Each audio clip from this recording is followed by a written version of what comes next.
Hello students, in our previous lecture we have studied about the open chain structure of glucose, but because of certain facts it was not able to explain. There were some limitations of open chain structure of glucose. So in this lesson we are going to study about the limitations of open chain structure of glucose. That is nothing but the evidence of cyclic structure of glucose. Under that we are going to explain the existence of two anomers of glucose and mutarotation. If you like this lecture, make sure that you hit the like button and subscribe my channel because it motivates me to make more videos. Now let's begin with the class. In our previous lecture, we have studied about the open chain structure of glucose. But there were certain facts which could not be explained by open chain structure of glucose that led to the limitations of open chain structure of glucose. Now, what are those facts which open chain structure of glucose could not explain? The first one is the existence of two anomeric forms of glucose, that is alpha D plus glucose and beta D plus glucose. These are the two anomeric forms. They do exist, they can be isolated, and they can be isolated in the crystalline form. And it could not explain the phenomena of mutarotation. That is when the alpha D glucose and beta D glucose are dissolved in water or their aqueous solution show this phenomena of a mutarotation. Like normal aldehydes, they consume two molecules of a methanol or any alcohol to give an acetal, whereas glucose consumes only one molecule of methanol or any alcohol to give an acetal. So here also, like normal aldehydes are consuming two molecules, but glucose, in spite of having the aldehyde group, why it is consuming only one molecule to give acetal? This also is a big question mark. Normal aldehydes react with hydroxylamine to give oxime. Even glucose is reacting with hydroxylamine to give oxime.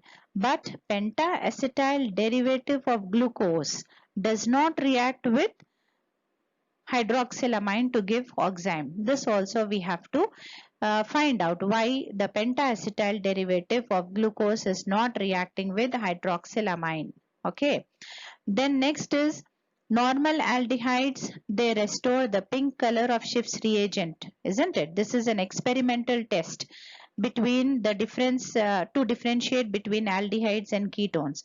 So normal aldehydes, they restore the pink color of Schiff's reagent and they give orange PPT with 2,4-DNP. They react with the ammonia to give the addition product. Then they react with sodium bicarbonate to give the addition product. Whereas glucose, being an aldehyde, it does not restore the pink color of Schiff's reagent. It does not give the orange PPT with 2,4-DNP. It does not react with ammonia to give the addition product. It does not react with the sodium bicarbonate to give the addition product. So all these conditions led, or we can say that these are the limitations. In spite of presence of aldehyde group, why the glucose is not behaving like a normal aldehyde? That means we are missing something in the structure. So what we are missing, we are going to take up one after the other and we are going to prove why glucose open chain structure was unable to explain all these facts.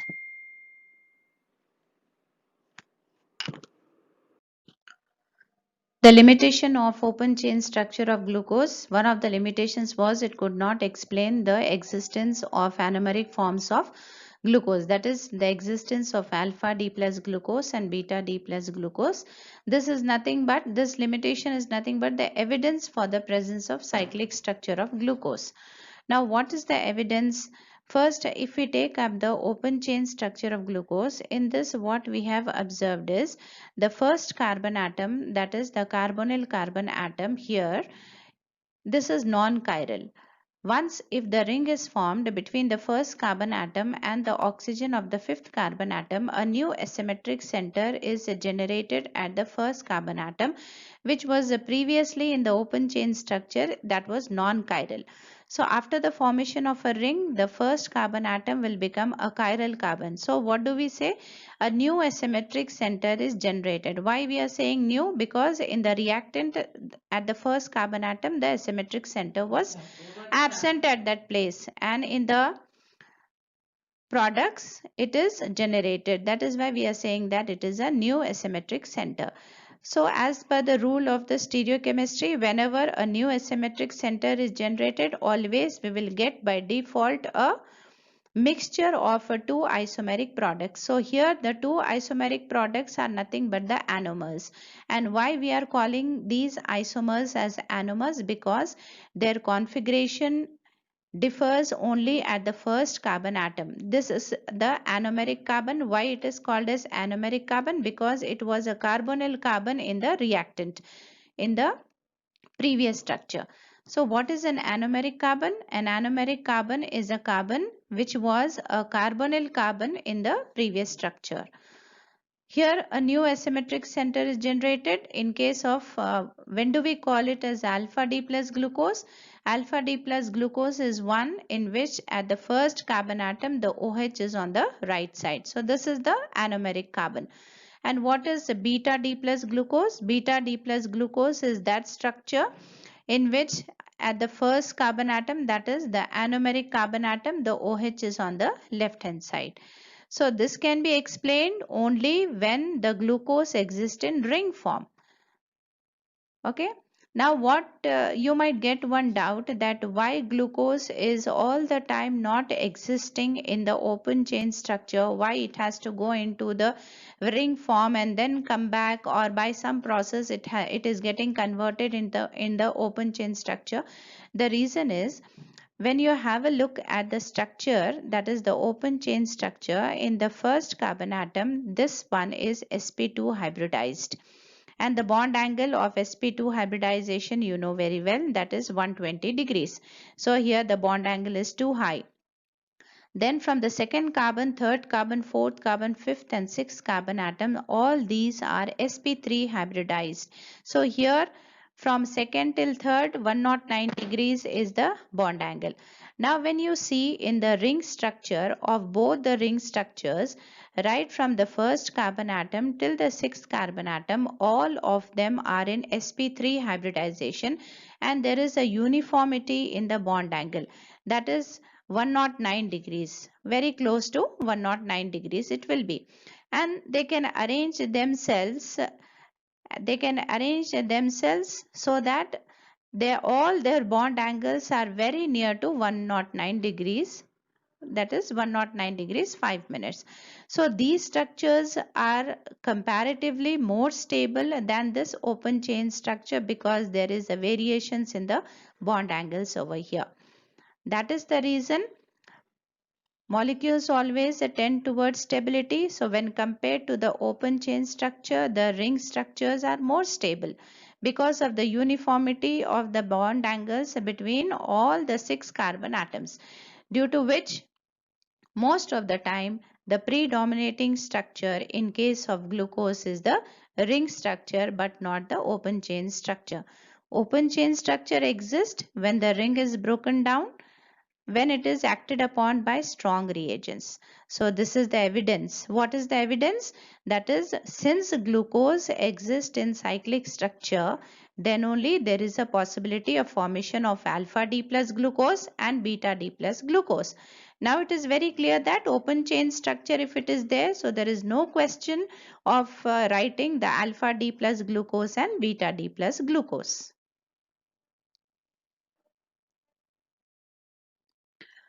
Now next we have seen that the open chain structure of glucose was unable to explain the phenomena of mutarotation.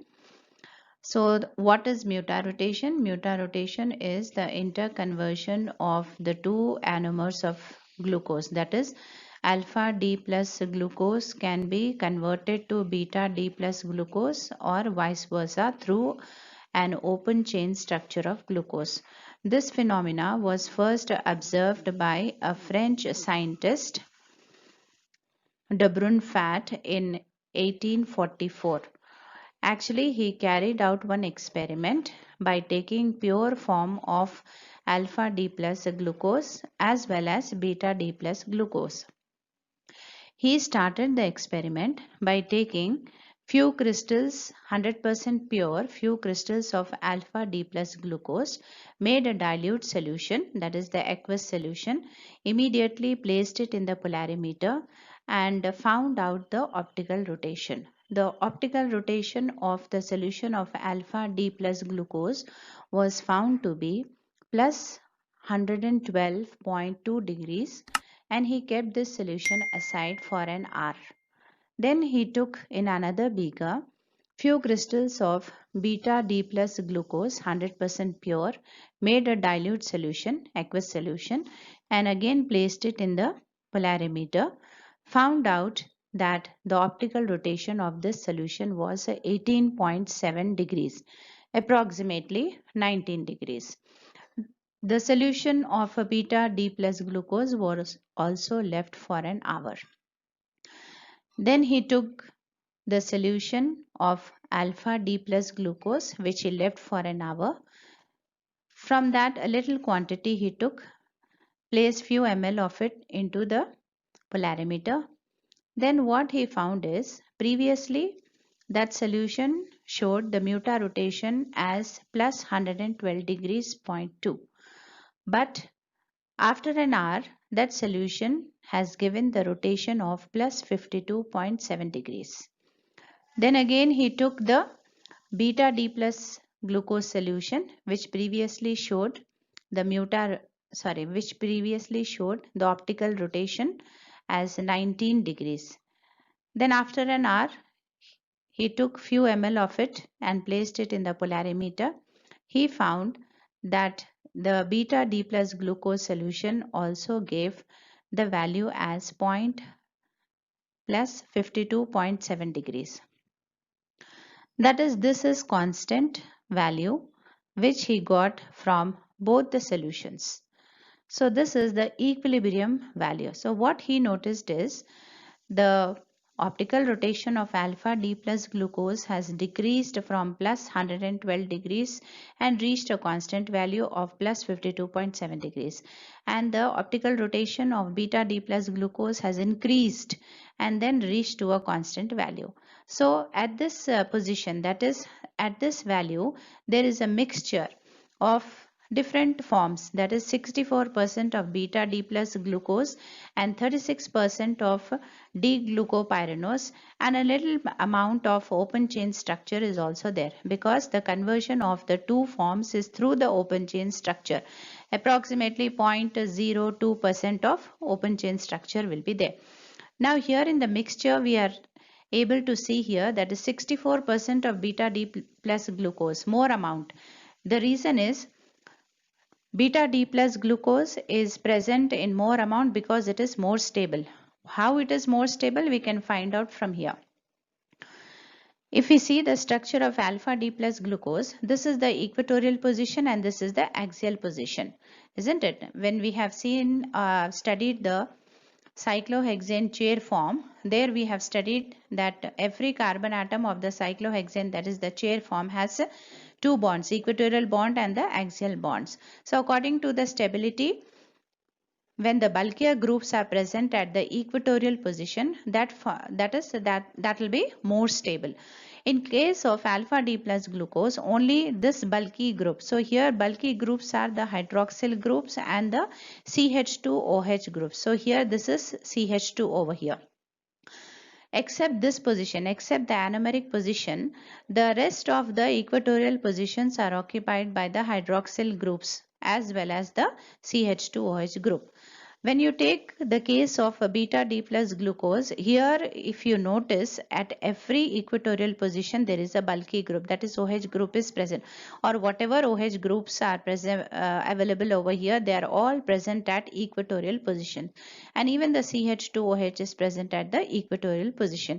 So all the bulky groups are on the equatorial position, that is which are away from the orientation of the plane of the molecule. Hence beta D plus glucose is more stable.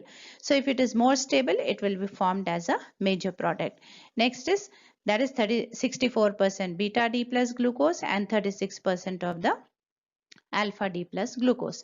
Next, we are going to take up the mechanism of the mutarotation. We can understand the mechanism of mutarotation by Fisher's projection formula very clearly. In some of the books it has given in the Pyranose structure form also, but in the Fisher's projection formula this is vertically placed and very clearly we can understand. For example, we can take anything here, that is alpha D plus glucose we can take for the explanation of the mechanism of mutarotation, as well as we can take the beta D plus glucose also. But I have selected alpha D plus glucose over here. So what is very important here? Mutarotation is taking place in the presence of water, isn't it? So here the oxygen atom has two lone pair of electrons. So the proton attacks one lone pair and forms a bond. So oxygen will become a trivalent over here. As a result, it will acquire a positive charge. Now next is the cleavage of the bond is taking place. This bond is nothing but one single bond. Any one bond is made up of two electrons. So in the previous structure, in this structure we have seen that one lone pair of electron was given to the proton for the formation of the bond. So this sigma bond breaks, that is the ring cleavage takes place, and this is taken up by the oxygen as a lone pair. So the lone pair is given back to oxygen. Again the oxygen will become divalent. So here so many simultaneous that is the bond formation and bond cleavage is taking place. So this is the bond cleavage has taken place. Then again what is happening over here on the first carbon atom? The OH minus of the water will abstract the proton from the hydroxyl group.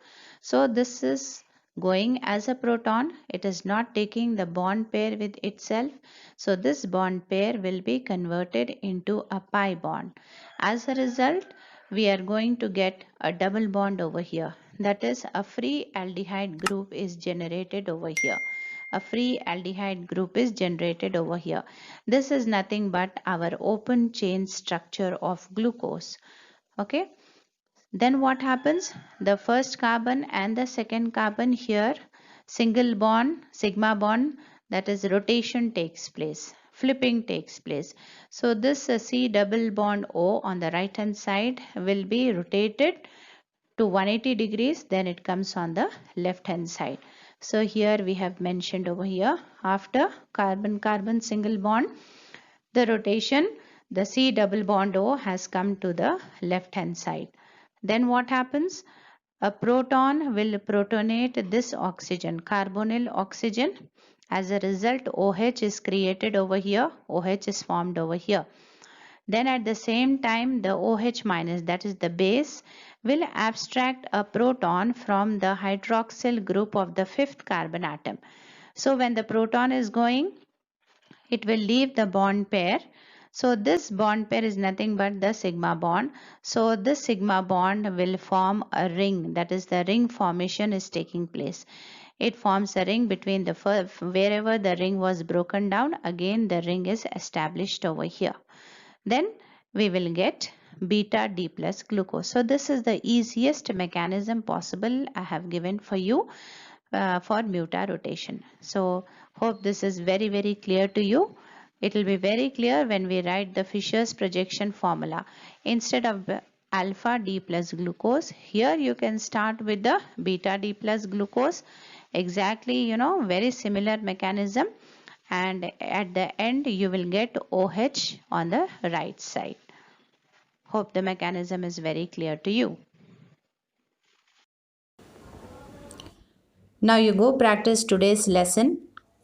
But before you leave, don't forget to subscribe my channel and hit that bell icon so that you get the notification every time I upload a new lecture. See you again in the next video.